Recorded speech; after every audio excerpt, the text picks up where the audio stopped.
Heart disease and stroke continue to be major killers in Britain. Cardiovascular disease is particularly concentrated in inner city areas such as Sandwell, which is home to a diverse multi-ethnic population. Any more chest pain or any difficulty in breathing at all? No, not like that.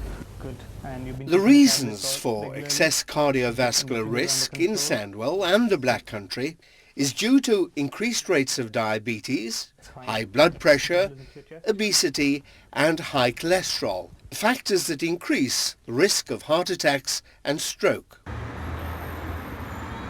Also, black and ethnic minority groups appear to be genetically susceptible to diabetes and high blood pressure, much of which remains undiagnosed. The reason for excess cardiovascular risk in Sandwell and the Black Country is because A team of doctors and health professionals in Sandwell have been researching the reasons for these high rates of diabetes and heart disease in ethnic minorities.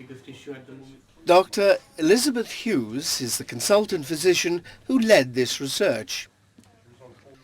And together with Tony Deep of East End Foods, has founded a charity called Healthy Hearts. This is a social enterprise initiative tackling health inequality. A delegation consisting of health professionals, the private sector and social and charitable organisations, all of whom have an impact on health and health care, were taken to the House of Commons to meet the Right Honourable Patricia Hewitt MP, the Secretary of State for Health. And there they launched this charity. The Right Honourable Keith Vaz MP hosted the event. I'm very pleased to say that the Secretary of State has arrived. The Health Secretary was garlanded with flowers in the traditional manner. Chairperson, I should say. Okay, thank you very much. Good afternoon, everybody. Dr. Paramjeet Gill, Senior Clinical Lecturer at the University of Birmingham, described the disparities existing in current healthcare. He explained that providing an equal service is not about giving people the same service. They should be designed to meet the specific needs of individual communities. In health amongst minority ethnic. Dr. Liz Hughes gives her account of the research and the project. Some 20 years ago, whilst working in the eastern part of Birmingham, I began to notice the significant numbers of South Asians from the Kashmiri community being admitted to our hospital with heart attacks at an early age. Many of these patients were also found to have diabetes, often with complications already present. Ladies and gentlemen, I'm happy that Health Secretary has accepted our invitation. There are people who are present here who have given me a lot.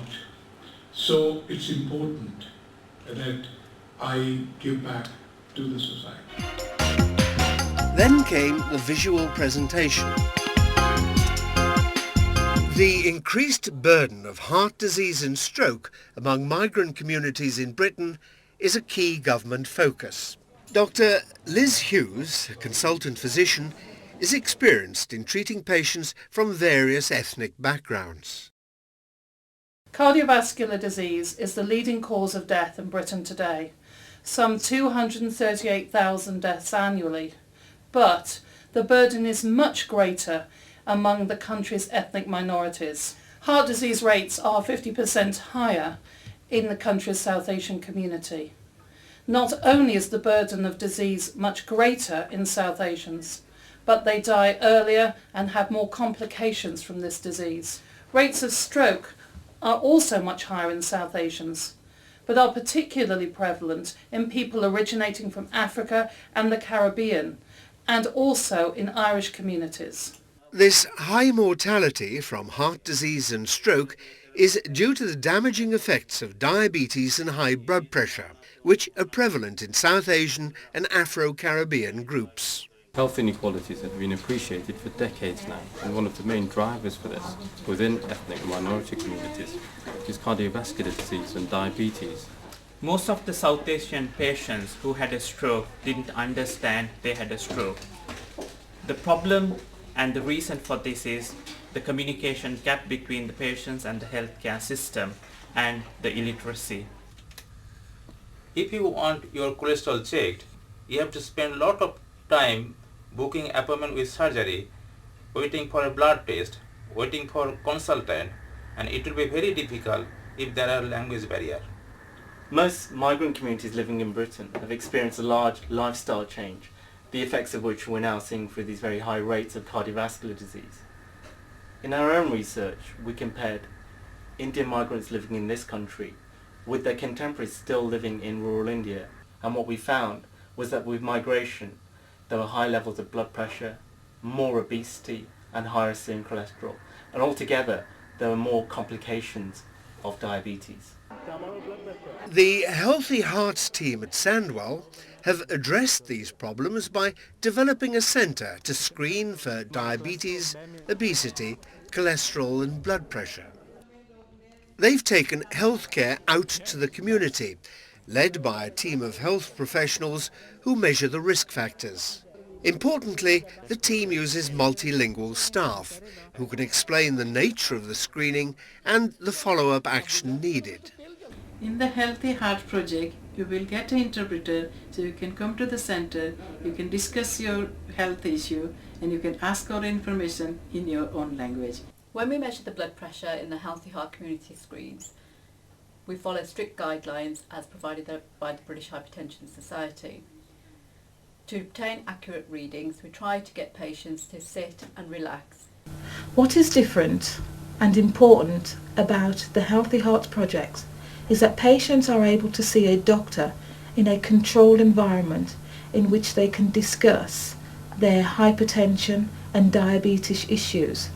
Diet is an important factor of diabetes and obesity, and the main emphasis is providing cultural appropriate information for this client group. Peas, beans and lentils are a high source of fibre and protein, and indeed they're very healthy for you, but they need to be cooked in the right way in order to get the best out of them. The public really needs to be made aware of how dangerous trans fats can be, and a campaign in order to bring that awareness about is very, very important. The first approach to treatment is change in diet and lifestyle, but this advice needs to be tailored. East End Foods, a well-known Indian food company based in Sandwell, works as a part of the Healthy Hearts team developing culturally acceptable food options. We need to support projects like this, which addresses the inequalities in healthcare. I have personally lost 3 members of my family prematurely to diabetes and heart attack, and that is enough incentive for me to start a charity of this kind. I only discovered that I had type 2 diabetes when I visited my local screening centre at the invitation of my GP, Dr. Azhar Faruqi. The work that is being done in Leicester and Sandwell is a huge tribute to the professionals.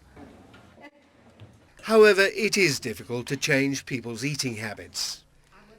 Wholemeal chapatis cooked in this manner are healthy. Practices like deep frying need to be reduced. Thank you. Keep looking this way. It is possible to cook Indian food healthily.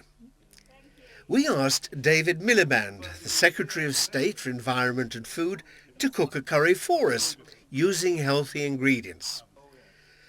Later we analysed this in the laboratory and found that it contained half the fat of curries on sale in supermarkets. What's more, it contained no hydrogenated fats, also known as trans fats. These are dangerous because they clog the arteries. John. Very Moorish. We want a coordinated effort by those that can make impact into the community. I think it is vital that in a place like the Midlands, with such a large ethnic minority population that we should have centres that will screen citizens for diabetes. I've put a lot of effort in getting the private sector together, but we need local government as well as central government in order to help us. And NHS will have to come in so that an effective referral system can be put into place. The research unit works out of Sandwell and West Birmingham Trust and particularly promotes research into cardiovascular and diabetes treatments, particularly focused in ethnic minority communities, which are very important in our area. I think this is a very exciting initiative and I'm happy to contribute the building in which the service will be based. There is strong evidence that young people, because of their lifestyle, because of what they eat and their high cholesterol level, and because of the hypertension and stress that some of them have to go through, are also susceptible to diabetes. Therefore, I strongly welcome this appeal to the health service to give support to these two fine initiatives. Please welcome Patricia Hewitt. The NHS is brilliant. The NHS staff are brilliant at caring for people who are sick, who are in pain, who are acutely ill. But what we need to be doing far more of is preventing people becoming ill in the first place. And then if people have a treatable condition, like type 2 diabetes, making sure that they're given the support they need to look after themselves and to be supported in doing that by the NHS so that that diabetes is reduced in severity instead of leading to worse and worse complications and then to their death. The incidence of type 2 diabetes and then of heart disease and premature heart attack is so much worse amongst the black and minority ethnic communities of our country. Type 2 diabetes alone, 3 times as likely to be found in the African and African Caribbean community, 6 times as likely in Britain's South Asian community. And these shocking figures then produce the terrible grief and loss that so many families in our community, so many families who are very close friends of Keith and my own and many of you here, have suffered when a beloved father or husband, son, partner has died prematurely. Tony, as so many members of your family have died, from a condition that is preventable. But we have to go on working with all the partners who are involved in this, with local government certainly, but with business as well, because it's business who provides the food, the jobs, so much of what we benefit from in this country. And we all need to be working together to help people lead those healthier lives that everybody wants for themselves and their families. And I thank you particularly, Keith, for bringing us together this afternoon. I want to thank Tony for his championship of the Healthy Hearts Institute. I want to thank both Sue and Tim, our colleagues from the Primary Care Trusts, and I want to thank all the clinicians and the donors who so generously are supporting and leading this vital work. Thank you.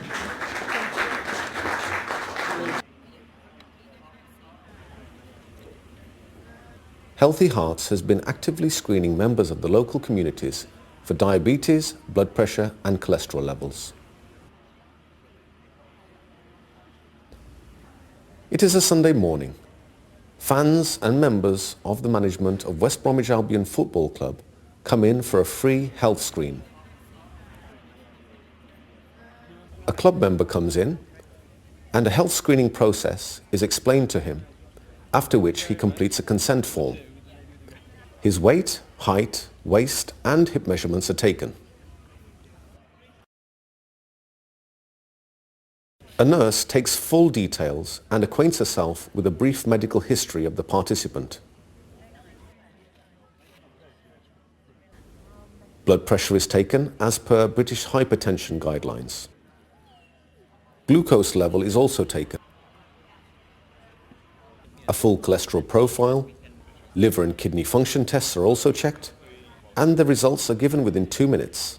This information is then passed to the physician, who can describe the results in detail to the participant.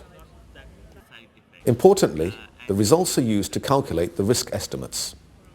The chances of a heart attack or a stroke within the next 10 years is predicted by this estimate. In addition, we use a meter that measures the pulse wave form. This tells us the premature stiffness of the arteries and veins, again another indicator of risk. The physician then draws an appropriate management plan integrating an existing program of health, which is sent to the primary care trust. Ladies and gentlemen, this is my resolve. You see, we come into this world, and those of you who are better off, if we can all help those who are in need, will make this world a better place to live in. Come to any screening center of Healthy Hearts and you will understand our commitment. Let's make Sandwell a role model, and you'll see all cities of our countries will have a center of this kind.